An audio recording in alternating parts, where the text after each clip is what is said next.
Astagfirullahaladzim wa atubu ilaih. Bismillahirrahmanirrahim. Halaman 68. Paslon ini satu pasal. Wamin ma'asir lisani, dan itu diantara maksiat lidah al-ribatu, riba. Wahia ribah itu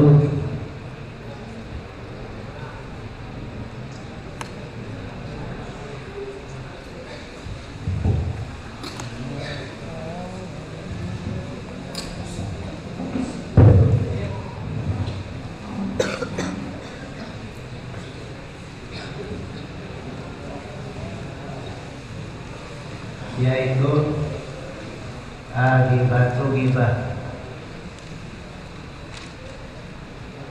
Wahia ghibah artinya zikruka akhoka, menceritakan kamu akhoka kepada saudaramu al-muslimah yang muslim, bima dengan sesuatu yang rohuhu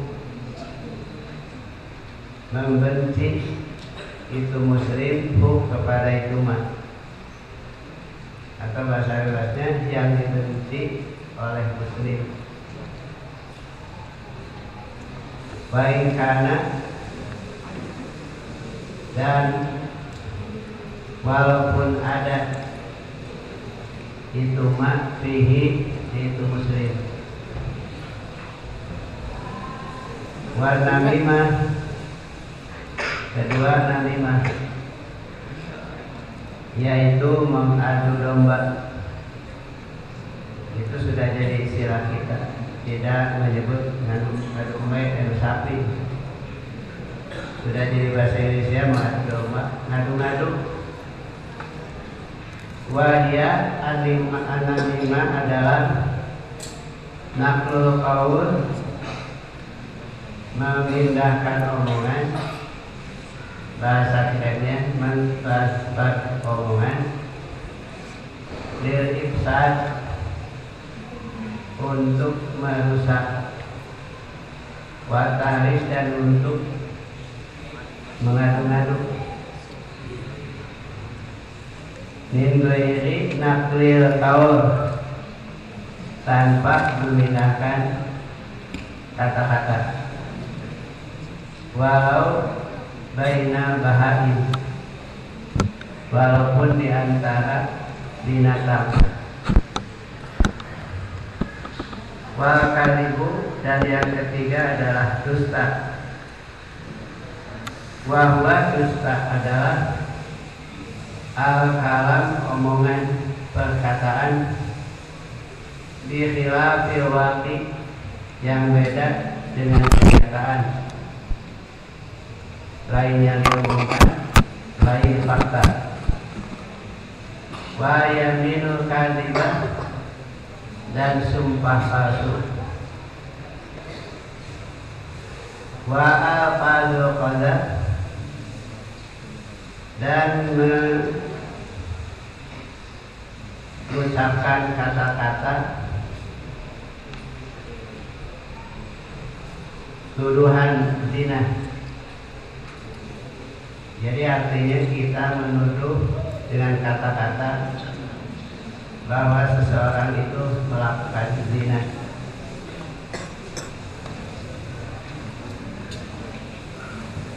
Wahia,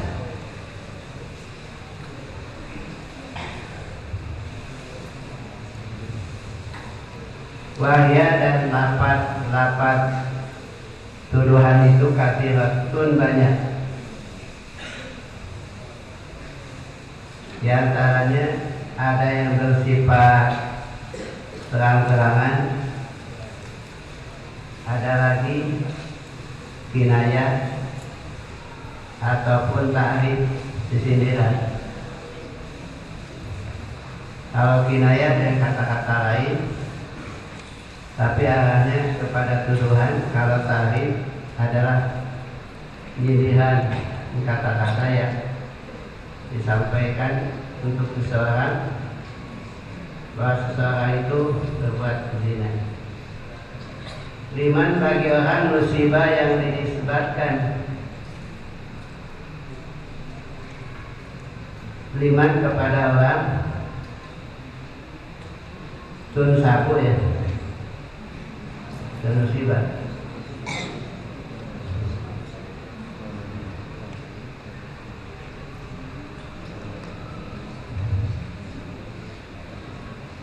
Liman bagi orang tun sapu yang dinisbatkan azina zina ilaihi kepada itu man. Iman sorehan apakah jelas terang-terangan, mutlakon mutlak, atau kinayah diniati dengan niat. Bayu hadu ya, sampai situ dulu. Coba sama-sama terjemahkan. Wa mimma hasil lisan artinya al-ghibatu wa hiya ghibah zikruka akhaka, kamu menceritakan kepada saudaramu al-muslimah lima dengan barang yang kamu artinya dalam bencinya itu muslim kepada itu mah, baik karena fihi wa namimatu wa ya naqlul qaul lil ihsan wa tahdid min ghairi naqlil qaul walau baina bahain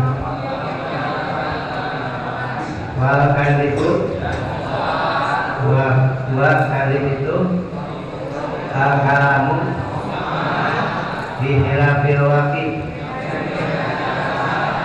yang beda dengan kenyataan. Wa yaminu kadhibah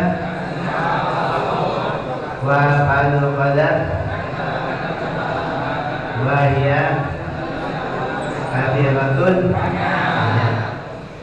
Hasilnya itu lafaz kullu kalimatin tunsabu insanan manusia awalidan atau salah satu min korobati daripada kerabatnya ilazina kepada bahia, dan lapat itu walaupun suruhan liman tunsabu yang dinisbatkan azina perbuatan zina ilahi kepada itu man. Imma sorehan apakah kata-kata jelas mutlakon atau kinayatan diniati dengan ayo baca dulu semua. Kadlo datu pada lagi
Ya, jadi kita ini sebagai muslim tidak boleh mengubah kata-kata, karena kata-kata itu akan ada pertanggungjawaban di sisi Allah. Kata-kata itu bukan hanya berakibat di akhirat, tapi kata-kata itu berakibat di dunia. Ada kuburan yang masih merah tanahnya, berarti itu bayi atau mayit yang baru dikuburkan. Begitu diselidiki dan diteliti, dia meninggal itu adalah karena dibunuh oleh seseorang. Mengapa dibunuh?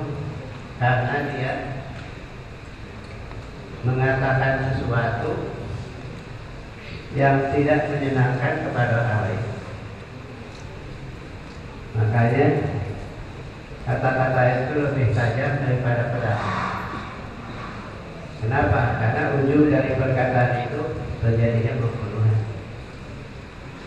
Ini kan akibat dunia, sebab dia tidak menjaga lidah, dibunuh oleh orang lain yang pernah disakiti oleh lidahnya. Kemudian bukan hanya terjadi pembunuhan, akibat daripada lidah itu kita dimusuhi, bahkan jadi banyak musuh karena mulutnya tidak terjaga. Sering kata-katanya menyakiti, melukai hati. Luka hati itu beda dengan luka badan. Kalau badan itu cukup dengan pakai salep, diulas sehat. Kalau hati nggak pakai salep, salepnya apa nggak ada.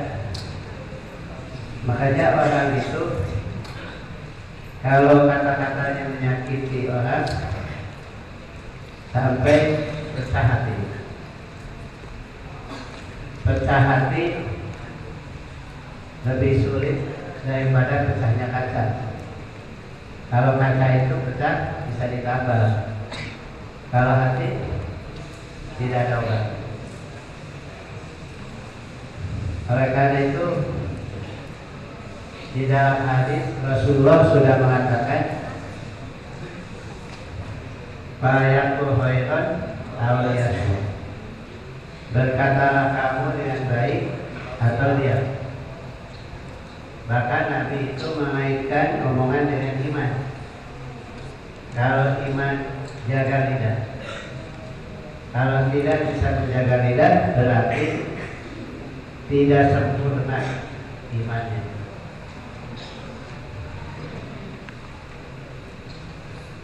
Di sini yang dikategorikan maksiat lidah adalah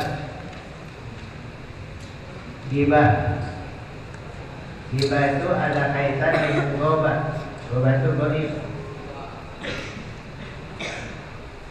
Ketika kita menceritakan orang di belakang, berarti ghaib daripada yang diceritakan. Nah, itulah namanya ghibah. Ada yang bertanya, ya Rasulullah, yang saya katakan itu fakta. Kata Nabi, justru karena fakta jadi ghibah. Kalau tidak ada fakta bukan ghibah, namanya al-buhtan. Al-buhtan artinya bohong besar. Jadi nggak bohong, nyarang-nyarang, menceritakan orang yang tidak ada faktanya di orang itu. Dalam Al-Quran juga sudah jelas dan nyata, ghibah itu termasuk akhlak busuk, yaitu akhlak yang jelek. Dalam surat Al-Hujurat dikatakan, ya ayyuhalladzina amanu ijtanibu katsiran minadh-dhanni minal dhanni wa la tajassasu wa la yaghtab ba'dukum ba'dan ayuhibbu ahadukum ayyakula lahma akhihi maitan fakarihtumuh wattaqullaha innallaha tawwabur rahim. Yang artinya wahai orang beriman, jauhilah oleh kamu sangkaan buruk kepada Allah. Sebab sebagian daripada sangkaan itu termasuk sangkaan kepada manusia adalah dusta. Artinya tanpa didukung oleh fakta, maka akibatnya disebut dosa. Wala tajassasu, dan kalian tidak boleh suka ngintip-ngintip, meneliti kesalahan keburukan orang lain, ngintai-ngintai kesalahan orang lain. Kenapa? Karena kita juga pasti banyak dosa, banyak salah, banyak kekurangan. Mengapa mata kita lebih tajam melihat kesalahan orang? Padahal dosa dia lebih gede daripada dosa orang lain. Itulah yang disebut dengan benda kecil yang ada di seberang laut kelihatan gede, tapi yang gede yang ada di kelopak mata tidak kelihatan. Makanya tidak boleh suka ghibah, karena ghibah itu intinya memandang orang lain lebih jelek. Apa yang dighibah sampai dikatakan dosa? Apa saja yang sekiranya dia kalau tahu diomongkan dia tidak hidup, tidak suka, tidak senang. Misalkan menceritakan ya tamu mobilnya mogok wae, walaupun yang diceritakannya adalah mobilnya. Itu pada bajunya suka pucal baik, walaupun diceritakan pucal. Atau ya dikatakan lain seeta, namun kebohongan. Jadi dia sudah menceritakan seseorang di belakangnya, dan yang diceritakan itu adalah fakta. Makanya lebih baik kita menghindar kalau ada orang menceritakan yang lain. Kalau tidak, kita mengingatkan dia, menceritakan rumah tangganya, menceritakan bisnisnya, menceritakan anak-anaknya, menceritakan rumahnya, menceritakan pribadinya, pokoknya apa saja yang menyangkut dia. Kalau dia tidak suka, tidak ingat kita membicarakannya, dia tidak boleh.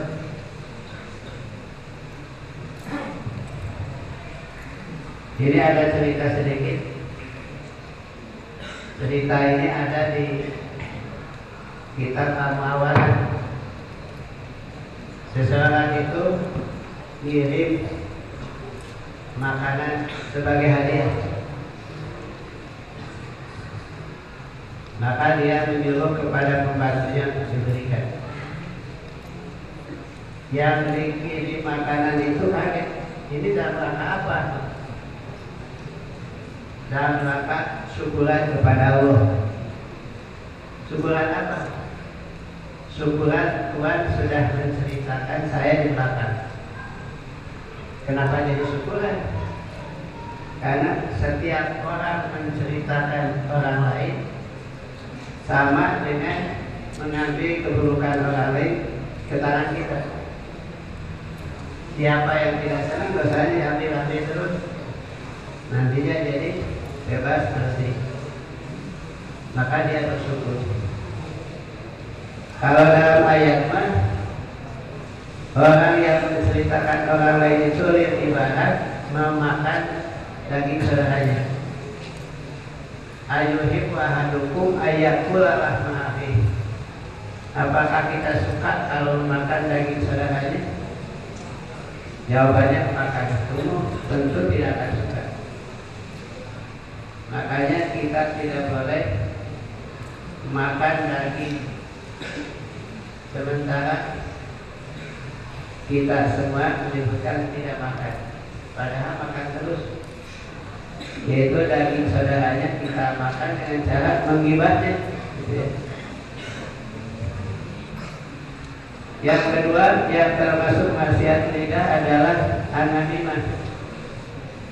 An-namimah itu memindahkan perkataan dari seseorang kepada orang lain dalam rangka merusak, memperkeruh hubungan antara pihak-pihak si A si B supaya bertengkar dengan ulah daripada kita sendiri, dengan kata-kata yang membakar permusuhan, persengketaan, walaupun bukan dengan kata-kata, misalkan dengan isyarat, tapi tujuannya namimah. Itu juga termasuk namimah atau perkataan yang buruk, yang jelek. Atau misalkan dengan sikap yang tujuannya supaya orang lain itu membenci kepada kita. Bahkan di sini mah bukan hanya manusia dengan manusia, binatang dengan binatang saya tidak boleh dipancing supaya binatang itu bertengkar. Kalau istilah sapi domba bukan bertengkar, berjabat, beradu, ya. Nah itu tidak boleh juga. Yang jelas dalam Al-Quran yang termasuk kerjaannya namimah adalah istrinya Abu Lahab. Yang kerjanya adalah hamalatal atau bijidiha hablum min masad. Itu istrinya Abu Lahab, membantu suaminya jadi provokator, ya, jadi provokator. Maka akibatnya dia akan diancam oleh Allah dengan kata-kata tabat yada abi lahabin ma agna anhu maluhu wa ma kasab. Harta dan perbuatannya tidak ada gunanya. Ma agna anhu maluhu wa ma kasab. Saya salah dan salah, dan dia akan masuk kepada neraka yang apinya melentar-lentar. Kemudian wa mawatuhu amalatan, istrinya suka membawa kayu bakar yang membakar permusuhan di antara sesama. Maka namimah itu sebaliknya adalah al-islahu dzatal bain. Kita ini justru tujuannya kalau memindahkan kata-kata kepada orang lain dari orang lain bukan dalam rangka memperkeruh jadi provokator, tapi dalam rangka islah. Itu beda lagi. La khaira fi katsirin min najwahum illa man amara bi sadaqatin aw ma'rufin bainana. Tidak ada perkataan yang indah yang dipuji oleh Allah kecuali perkataan itu menyuruh kita sedekah atau berbuat baik atau dalam rangka mengislahkan di antara orang yang bertengkar. Nah itu sebaliknya. Ini mah menjadikan orang menjadi bertengkar. Sementara yang diperintahkan apa? Mengislahkan orang yang bertengkar. Baik ta'ifatan minal mu'minin tatalu fa'aslihu bainahuma. Bila ada dua golongan mereka itu bertengkar, berseteru, tugas kita itu adalah fa'aslihu bainahuma, mengislahkan di antara pihak-pihak yang sedang bertengkar. pahala, jadi ganjaran. Dan itu diperintahkan oleh Al-Quran, As-Sunnah, diperintahkan oleh agama. Yang ketiga yang masuk kategori maksiat lidah adalah al-kadzib, apa artinya? Yaitu dusta. Dusta itu definisinya apa? Al-kalamu fi khilafil waqi, perkataan yang beda dengan kenyataan, beda dengan fakta. Kata Imam Nawawi atau kata Syekh Muhammad An-Nawawi Al-Bantani bahwa ghibah kadzib bohong min qabaihi dzunub wa fawahisyul uyub, termasuk dosa yang paling jelek dan aib yang paling buruk. Jadi itu ada mentalitas yang sangat tidak terpuji. Kalau kita suka apa? Dusta. Kita terhadap istri, istri terhadap suami, pejabat terhadap rakyat. Itu ada sering dilakukan oleh para pejabat terhadap rakyat, terutama pada saat ingin dipilih. Tenang, nanti kalau saya terpilih, pesantren Bapak dibantu. Begitu sudah jadi pejabat, berolah ada bantuan, telepon gak dijawab, jadi ganti nomor lain. Itu baik atau jelek? Jelek. Termasuk dusta atau bukan? Dusta. Ya, itu dusta. Karena perkataannya tidak sesuai dengan fakta. Setelah dia jadi malah lupa kepada kita. Kata Rasul disebutkan al-kadzib babun min abwabin nifaq. Dusta itu adalah pintu di antara pintu-pintu munafik. Ya. Jadi salah satu pintu gerbang kemunafikan adalah dusta. Maka Nabi mengatakan ayatul munafiqin salah satu idza hadatsa, kalau ngomong bohong, wa idza tumina khana, bila diamanahi khianat, wa idza wa'ada akhlafa, kalau dia janji suka ingkar. Maka itu bagian daripada munafik adalah dusta. Kita tidak boleh ada dusta di antara kita. Kita harus berkata jujur, kita berkata apa adanya, tapi terhindar dari ghibah dan namimah. Kemudian ada lagi hadis sebutkan begini.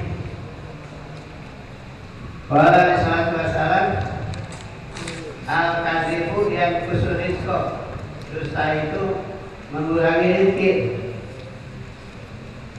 Pantas kalau orang tukang dusta hidupnya sederhana.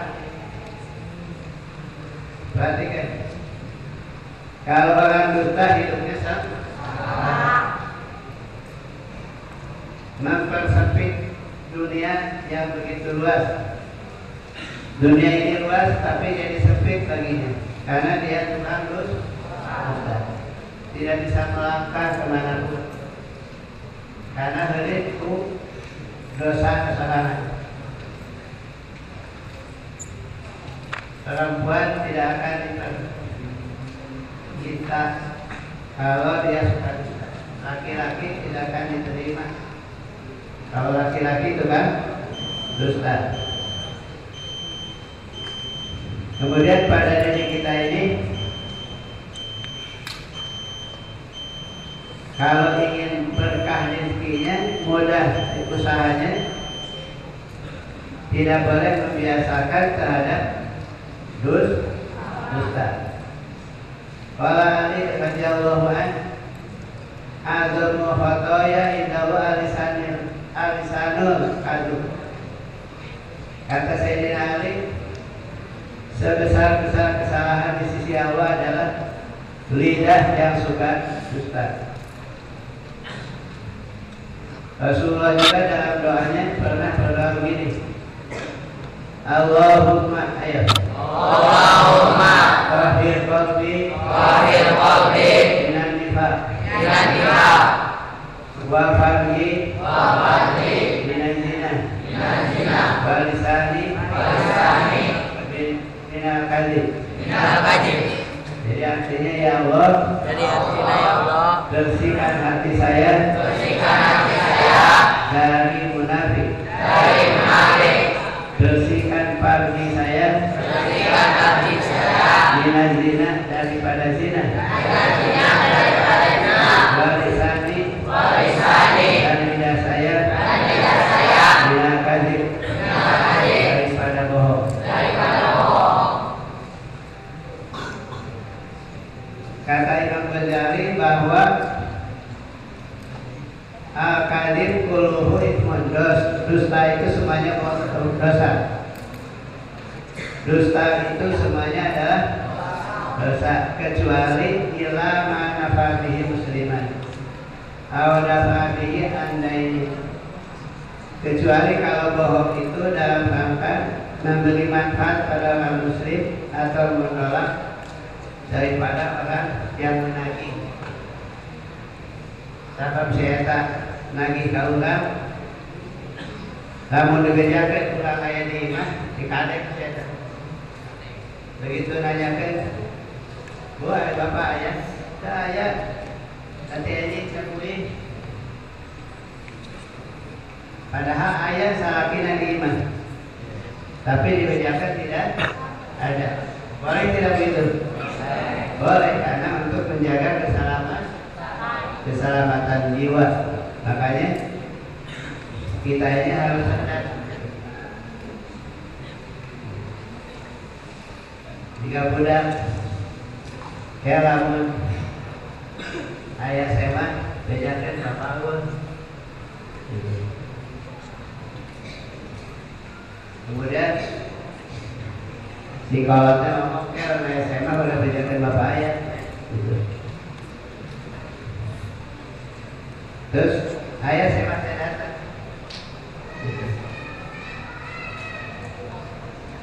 Bapak ayah, tadi mah bapak tanya terus kaki udah dibejakeun ayah. Tidak masih hidup. Tadi teh ayah tapi punten dah udah nggak bisa itu ayah. Saya kata kalau beragama harus diakal. Makanya ada hadis yang disebutkan begini, ad-dinu aklun, ayo. Ad-dinu aklun. Ladina. Liman la aklalahu. Agama itu akal. Tidak sempurna agamanya. Yang tidak menggunakan akal. Tadi kan tidak pakai akal. Si ulang mulai dibejakeun kalau tadi orang saya dari bejakeun kawin. Tadi mah ayah mengkarang ke bapak saya jelaskan ayah.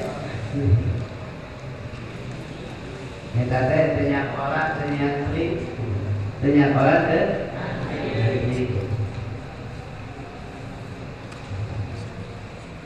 Kemudian yang keempat, wa yaminul kadzibah, sumpah palsu. Bisa begini, demi Allah, iya teh pokoknya sakitu teh. Maka karena tapi mobil juga demi ka bapak, gitu. Padahal manehna ajual sakitu teh geus untung. Saya bantian dari rumah sakit itu melihat, tapi manehna nyebutnya dia teh pokok. Abdi itu nyana untung, ditambah sumpah lagi. Nah itu namanya sumpah palsu, sumpah bohong. Makanya Nabi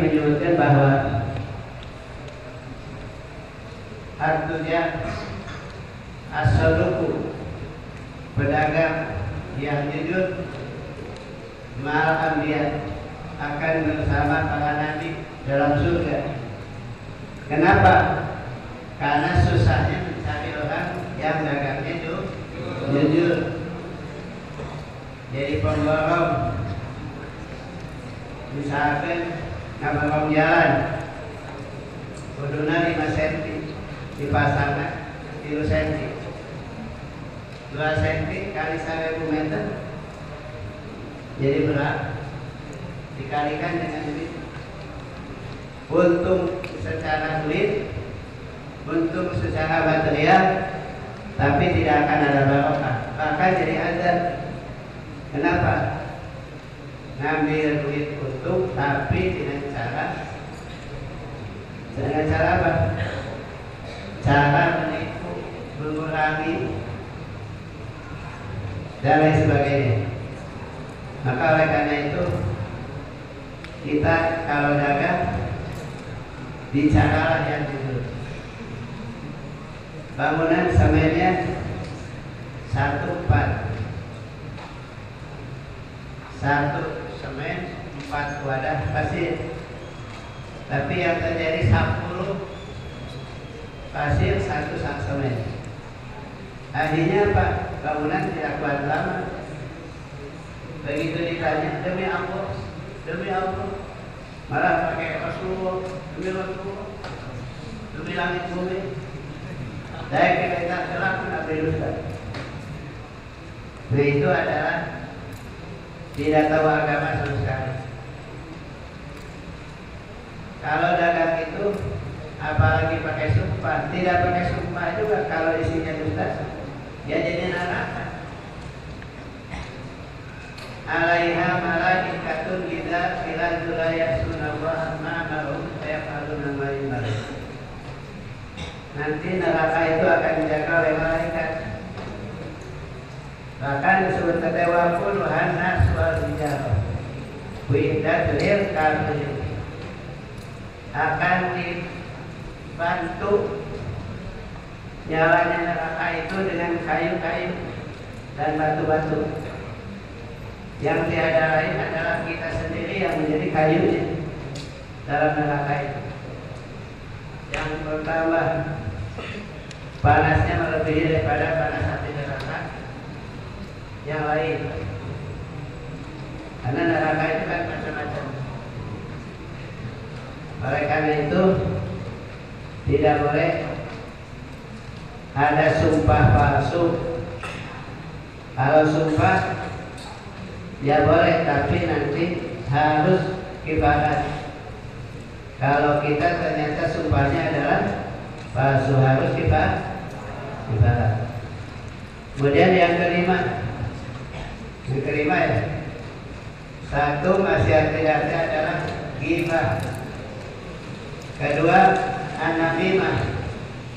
Ketiga al-kadzib, bohong. Keempat sumpah palsu. Yang terakhir ini nuduh zina kepada orang lain. Yang paling berat di antara maksiat tidak yang disebut sekarang adalah menuduh zina. Ghibah berat, namimah berat, dusta berat, nuduh zina lebih berat. Kenapa? Karena kalau nuduh zina itu adalah konsekuensinya harus dijirit sampai 80 kali. Kalau dia tidak benar tuduhannya.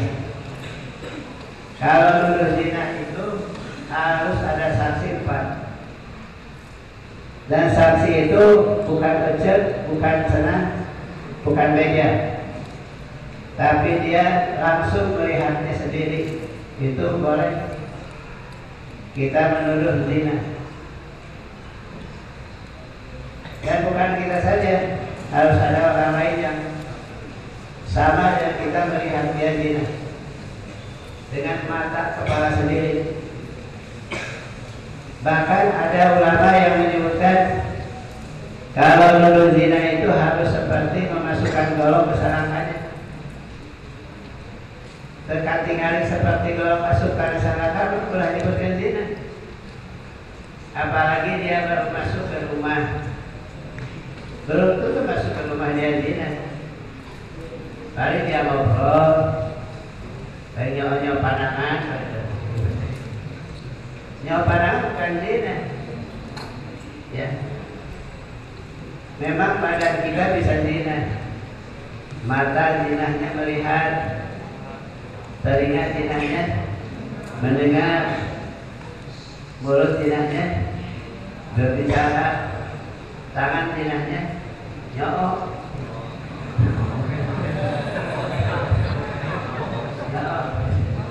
Jadi zinahnya tangan adalah nyolok, kaki zinahnya adalah melangkah. Nah, zinah yang sebenarnya adalah memasukkan sinjak, masukkan sinjak karena tekok. Nah, itu baru zina. Jadi masukkan sinjak karena tekok. Nah, itu karena zina. Nah, makanya tidak boleh menyebut turun zina. Paling khawat. Ya, kalau khawat ya dia di rumah berdua tanpa ada orang lain, itu ada khawat. Khawat juga dosa. Durhaka. Dilarang dia. Nabi banyak menyebutkan salah satu dosa kita adalah khawat. Nanti dalam kitab ini dibahas masuknya kategori maksiat badan, itu berkhawat.